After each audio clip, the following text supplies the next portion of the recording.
Hello दोस्तों, स्वागत है आपका हमारे यूट्यूब चैनल में। आज हम आपके लिए जो वीडियो लेकर आए हैं, उसमें सामाजिक विज्ञान यानी कि सोशल साइंस के ऐसे महत्वपूर्ण प्रश्न हैं, जिनको हर एग्ज़ाम में पूछा जाता है और हम आपको बहुत अच्छी टेक्निक से पढ़ाएँगे। आप पूरा वीडियो देखिए, चाहे आप एलटी ग्रेड की तैयारी कर रहे हों, चाहे आप यूपीएससी की तैयारी कर रहे हों, पीसीएस, डीटीपीएसबी, यानी जहाँ भी जीके का पोर्शन पूछा जाता है, उस दृष्टिकोण से ये वीडियो बहुत ज़्यादा महत्वपूर्ण होने वाला है और इस वीडियो के पीडीएफ हम अपने टेलीग्राम चैनल पर दे देंगे। तो चलिए शुरू करते हैं आज का अपना पहला सवाल। पहला सवाल जो है हमारा वो ये है कि भगवान बुद्ध को ज्ञान की प्राप्ति कहाँ हुई थी? तो भगवान बुद्ध को जो ज्ञान की प्राप्ति हुई थी, वो हुई थी बोध गया में। अब प्रश्न ये आता है कि बोध गया कहाँ है? तो बोध गया बिहार का एक धार्मिक स्थल है और बिहार की जो राजधानी है वो है पटना। इतना आपको कॉन्सेप्ट क्लियर हो गया। और प्राचीन काल में इसको मगध कहा जाता था। क्या कहा जाता था? अगला है कि आर्य समाज की स्थापना किसने की थी? तो स्वामी दयानंद सरस्वती जी ने की थी। प्रश्न है कि पंजाबी भाषा की लिपि कौन सी लिपि है? तो जो पंजाबी भाषा की लिपि है वह लिपि है गुरुमुखी। ठीक है, कौन सी लिपि है? गुरुमुखी लिपि है। अगर आपसे यही प्रश्न पूछा जाए, अगर प्रश्न पूछ लिया जाए कि जो हिंदी है उसकी कौन सी लिपि है, ये प्रश्न भी पूछ लिया जाता है कि जैसे पंजाबी भाषा की लिपि कौन सी है? तो गुरुमुखी है। और हिंदी की कौन सी है? हिंदी की है देवनागरी। ठीक, कौन सी है? देवनागरी लिपि जो है वो हिंदी की लिपि हो गई है। अगले प्रश्न की तरफ चलते हैं हम। अगला प्रश्न है कि भारत की मुख्य भूमि का दक्षिणतम यानी कि सबसे दक्षिण का किनारा कौन सा है? तो यह किनारा जो है वो कन्याकुमारी है। ठीक है, कौन सा है? कन्याकुमारी।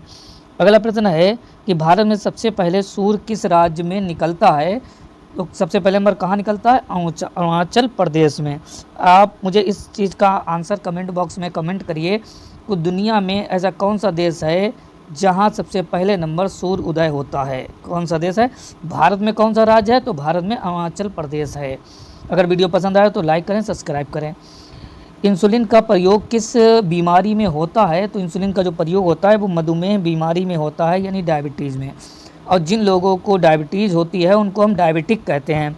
और इंसुलिन का जो प्रयोग होता है वह होता है जैसे जब डायबिटिक पेशेंट जो है वो खाना खाने से 15 मिनट पहले या आधा घंटे पहले इंसुलिन का प्रयोग करता है, जिसके बाद वह खाना खाता है। बिहू किस राज्य का प्रसिद्ध त्यौहार है? तो बिहू जो है वो असम का प्रसिद्ध त्यौहार है। आप मुझे कमेंट बॉक्स में कमेंट करके बता सकते हैं कि यूपी का प्रसिद्ध त्यौहार कौन सा है। ठीक है, अगले प्रश्न की तरफ चलते हैं कि कौन सा विटामिन आंवले में प्रचुर मात्रा में पाया जाता है? तो विटामिन सी जो है प्रचुर मात्रा में पाया जाता है। जैसे जो भी खट्टे आइटम होते हैं उसमें विटामिन सी पाया जाता है। अगले प्रश्न की तरफ चलते हैं। अगला प्रश्न है हमारा कि भारत का प्रथम गवर्नर जनरल कौन था? तो जो भारत के प्रथम गवर्नर जनरल थे वो लॉर्ड विलियम बेंटिंग थे। अगर आपसे पूछा जाए कि भारत के अंतिम गवर्नर जनरल कौन थे? तो लॉर्ड कैनिंग थे। कौन थे? लॉर्ड कैनिंग थे। और अगर आपसे पूछा जाए कि भारत के पहले वायसराय कौन थे? तब वह भी लॉर्ड कैनिंग ही थे, क्योंकि 1857 के विद्रोह के बाद जब ब्रिटिश सरकार ने गवर्नर जनरल की पोस्ट को समाप्त कर दिया और वहाँ से एक नए पद को बनाया, जिसको हम गवर्नर जनरल के स्थान पर वायसराय के रूप में जानते हैं। तो जो अंतिम गवर्नर जनरल थे वो लॉर्ड कैनिंग थे और उन्हीं को वायसराय नियुक्त कर दिया गया था। अगले प्रश्न की तरफ चलते हैं कि कागज़ का आविष्कार किस देश में हुआ था? तो चीन में हुआ था। गौतम बुद्ध का बचपन का नाम क्या था? तो सिद्धार्थ था। क्या नाम था? सिद्धार्थ था। अगर आपको वीडियो पसंद आ रहा हो और इस तरीके के और वीडियो जो आपके आगामी एग्ज़ाम में आपकी मदद कर सकते हैं चाहिए और बिल्कुल फ्री में तैयारी चाहिए, तो आप प्लीज़ इस चैनल को सब्सक्राइब कर लीजिए। कंटेंट के लिए भी सब्सक्राइब कर लीजिए और सपोर्ट के लिए भी सब्सक्राइब कर सकते हैं। ठीक है, अगले प्रश्न की तरफ चलते हैं कि भारत में सशस्त्र बलों का सर्वोच्च सेनापति कौन होता है? तो वो होता है राष्ट्रपति। ठीक है, अब राष्ट्रपति से संबंधित कुछ चीज़ें हम बता देते हैं कि जो पहले नंबर प्रश्न पूछ रहा है कि भारत में सशस्त्र बलों का सर्वोच्च सेनापति कौन होता है? राष्ट्रपति होता है। और भारत में कितने प्रकार की सेनाएं होती है? नंबर 1 होती है थल सेना। ठीक है, नंबर 2 होती है वायु सेना। ठीक है, और नंबर 3 होती है जल सेना।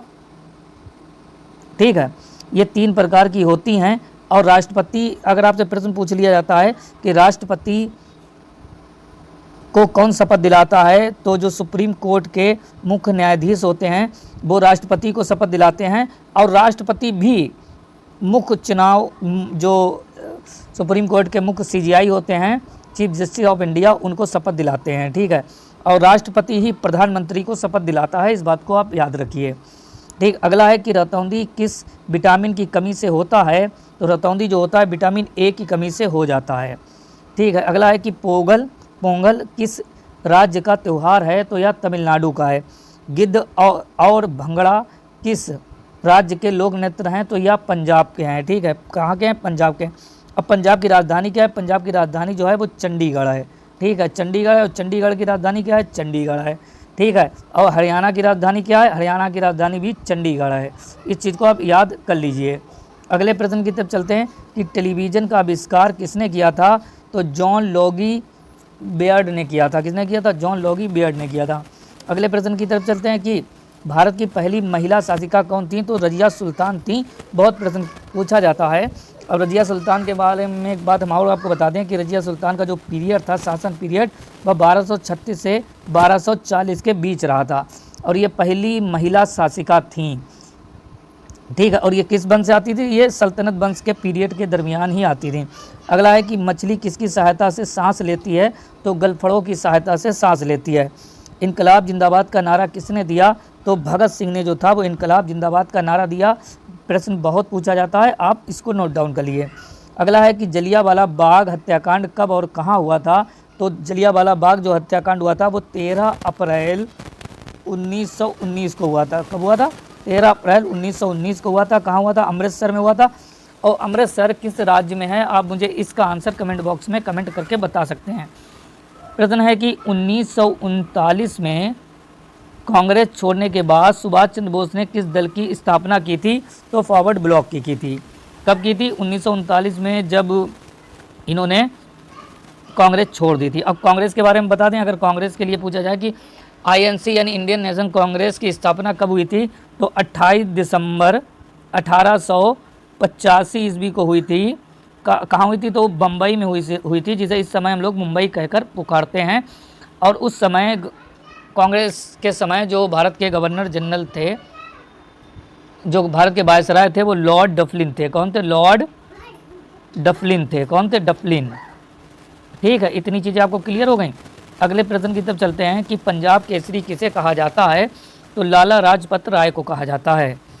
नेक्स्ट प्रश्न है कि साडर्स की हत्या किसने की थी? तो भगत सिंह ने की थी। अगर आपको वीडियो पसंद आ रहा हो, मेरा पढ़ाया हुआ समझ में आ रहा हो, किस तरीके से मैं रिलेट कर पढ़ाने का प्रयास कर रहा हूं, तो आप चैनल को सब्सक्राइब कर लीजिए। अगले प्रश्न की तरफ चलते हैं हम। अगला प्रश्न है हमारा कि 1857 के विद्रोह में किसने अपना बलिदान सबसे पहले दिया था? 1857 में जो सबसे पहले जो बलिदान दिया था वो मंगल पांडे ने दिया था। और अगर आपसे पूछ लिया जाए कि 1857 की शुरुआत कहाँ से हुई थी? तो 10 मई तारीख थी और स्थान था मेरठ। इसकी शुरुआत 10 मई 1857 को मेरठ से हुई थी। अगला प्रश्न है कि भारत की पहली महिला राज्यपाल कौन थी? तो सरोजिनी नायडू जी थी। कौन थी? सरोजिनी नायडू। सरोजिनी नायडू से संबंधित कुछ फैक्ट और हैं जो हम यहाँ पे क्लियर करना चाहते हैं। पहला फैक्ट जो है वो ये है कि सरोजिनी नायडू ही थी जो भारतीय राष्ट्रीय कांग्रेस की पहली भारतीय महिला अध्यक्ष थी। बनी थी, कब बनी थी? 1925 में। और कहाँ के अधिवेशन में?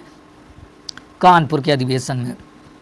अगर आपसे पूछ लिया जाए कि दूसरी भारतीय महिला अध्यक्ष कांग्रेस की कौन थी, तो वो थी नलिनी सेन गुप्ता, जो बनी थी 1933 के अधिवेशन में। ठीक है, इतना कॉन्सेप्ट क्लियर हो गया। अगला है कि माउंट एवरेस्ट पर 2 बार चढ़ने वाली महिला कौन थी? तो संतोष यादव थी। ब्रह्म समाज की स्थापना किसके द्वारा की गई थी? तो यह राजा राम मोहन राय द्वारा की गई थी। अगला प्रश्न है कि स्वामी दयानंद सरस्वती का मूल नाम क्या था? तो मूल शंकर था। वेदों की ओर लौटो का नारा किसने दिया? स्वामी दयानंद सरस्वती जी ने दिया था। अगला प्रश्न है कि रामकृष्ण मिशन की स्थापना किसने की थी? तो स्वामी विवेकानंद जी ने की थी। ठीक है, अगले प्रश्न की तरफ चलते हैं हम कि वास्को डिगामा भारत कब आया था? तो वास्को डिगामा जो था वह भारत आया था 1498 ईस्वी में। और ये कहाँ का रहने वाला था? यह पुर्तगाल का रहने वाला था। कहाँ का रहने वाला था? पुर्तगाल का रहने वाला था। ठीक है, अगले प्रश्न की तरफ चलते हैं कि हवा महल कहाँ स्थित है। हवा महल जयपुर में स्थित है। और जयपुर कहाँ है? जयपुर जो है वो राजस्थान में है। कहाँ है? राजस्थान में। ठीक है, इतना कॉन्सेप्ट आपको क्लियर हो गया। जयपुर कहाँ है? राजस्थान में है। और जयपुर जो है वो भारत के जितने भी राज्य हैं उसमें एरिया के लिहाज से यानी क्षेत्रफल के दृष्टिकोण से सबसे बड़ा राज्य है। ठीक है, अब जनसंख्या के दृष्टिकोण से सबसे बड़ा राज्य कौन सा है? आप मुझे कमेंट बॉक्स में कमेंट कर सकते हैं। सिख धर्म का संस्थापक किस गुरु को माना जाता है?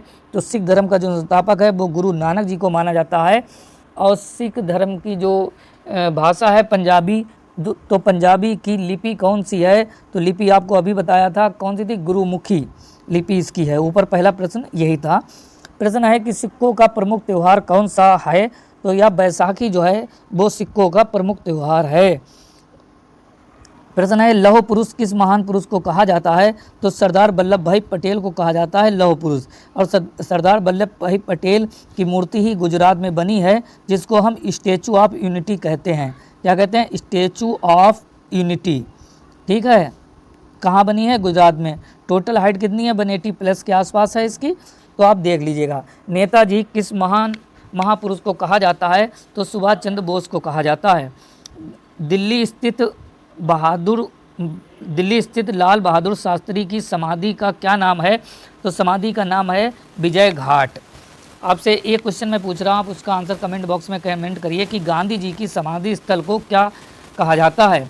और दिल्ली की बात आई तो आप मुझे बताइए कि दिल्ली देश की सबसे पहले राजधानी किस सन में बनी थी? तो ये बनी थी 1911 में दिल्ली देश की राजधानी पहली बार बनी थी। ठीक, अगले प्रश्न की तरफ चलते हैं कि महाभारत के रचयिता कौन थे? तो महर्षि वेद व्यास जी थे। अर्थशास्त्र नामक पुस्तक किसने लिखी थी? तो यह पुस्तक लिखी थी चाणक्य, जिसको हम कौटिल्य भी कहते हैं। और इनका एक नाम और है, वो नाम है मनु। क्या नाम है? मनु। ठीक, इतना कॉन्सेप्ट आपको क्लियर हो गया। अगले प्रश्न की तरफ चलते हैं। अगला प्रश्न है कि जय जवान जय किसान का नारा किसने दिया? तो लाल बहादुर शास्त्री जी ने दिया था। प्रश्न है कि संविधान सभा का स्थायी यानी परमानेंट प्रेसिडेंट यानी अध्यक्ष कौन था? तो डॉक्टर राजेंद्र प्रसाद थे। और डॉक्टर राजेंद्र प्रसाद ही भारत के पहले राष्ट्रपति भी थे। अगले प्रश्न की तरफ कि संविधान सभा की प्रारूप समिति के अध्यक्ष कौन थे? तो ये थे डॉक्टर भीमराव अंबेडकर थे। और प्रारूप समिति के स्थान पर कभी कभी पूछ लिया जाता है मसौदा पूछा जाता है, मसौदा समिति, या कभी कभी इंग्लिश में पूछ लिया जाता है ड्राफ्ट कमीशन। ठीक है, तो आप बिल्कुल भी कंफ्यूज ना हो। और डॉक्टर भीमराव अंबेडकर के बारे में कुछ डिस्कस कर लेते हैं कि डॉक्टर भीमराव अंबेडकर ने संविधान का जो रचयिता है डॉक्टर भीमराव अंबेडकर को कहा जाता है। और इन्होंने 2 साल 11 माह और 18 दिन में संविधान को पूरी तरीके से लिखा था। और अगर आपसे पूछ लिया जाए कि भीमराव अंबेडकर किस प्रेसिडेंसी से चुनकर आए थे, तो पश्चिम बंगाल से ये चुनकर आए थे, पश्चिम बंगाल से। ठीक है, इतना आप याद कर लीजिए। ये प्रश्न पूछ लिए जाते हैं या कथन में डाल दिए जाते हैं। विश्व रेड क्रॉस दिवस किस तारीख को मनाया जाता है? तो 8 मई को मनाया जाता है। सूर्योदय का देश के नाम से कौन सा देश प्रसिद्ध है? मैंने आपको ऊपर ही बताया था कि जापान जो है वो दुनिया में सबसे पहले नंबर जो सूर्योदय होता है वह जापान में होता है। और अपने देश में जो सबसे पहले नंबर सूर्योदय होता है वो होता है अरुणाचल प्रदेश में। कहाँ होता है? अरुणाचल प्रदेश में होता है। इतना कॉन्सेप्ट क्लियर हो गया। अगला है कि अंतर्राष्ट्रीय महिला दिवस किस तिथि को मनाया जाता है? तो 8 मार्च को मनाया जाता है। आई होप कि आपको वीडियो पसंद आ रहा होगा। प्रश्न है कि क्षेत्रफल की दृष्टि से भारत में सबसे छोटा राज्य कौन सा है? तो जो सबसे छोटा राज्य है वो गोवा है। और जो सबसे बड़ा राज्य है ऊपर मैंने बताया था वह राजस्थान है। क्षेत्रफल की दृष्टि में सबसे बड़ा राज्य राजस्थान है और सबसे छोटा जो है वो गोवा है। और राजस्थान की जो राजधानी है वह है जयपुर और गोवा की राजधानी है सर पणजी। ठीक है, प्रश्न है कि ओणम किस राज्य का प्रसिद्ध त्यौहार है? तो केरल का है। ठीक है, अगले प्रश्न है कि दिल्ली भारत की राजधानी कब बनी? ऊपर मैंने बता दिया था 1911 में देश में पहली बार दिल्ली जो थी वो भारत की राजधानी बनी थी। सबसे चमकीला ग्रह कौन सा होता है? शुक्र होता है। भारत का राष्ट्रीय पशु कौन सा है? बाघ है। भारत का राष्ट्रीय पक्षी कौन सा है? मोर है। भारत का राष्ट्रीय जलीय जीव कौन सा है? तो गंगा डॉल्फिन है। आई होप कि आपको समझ में आ रहा होगा। भारत का राष्ट्रीय फल कौन सा है? आम है।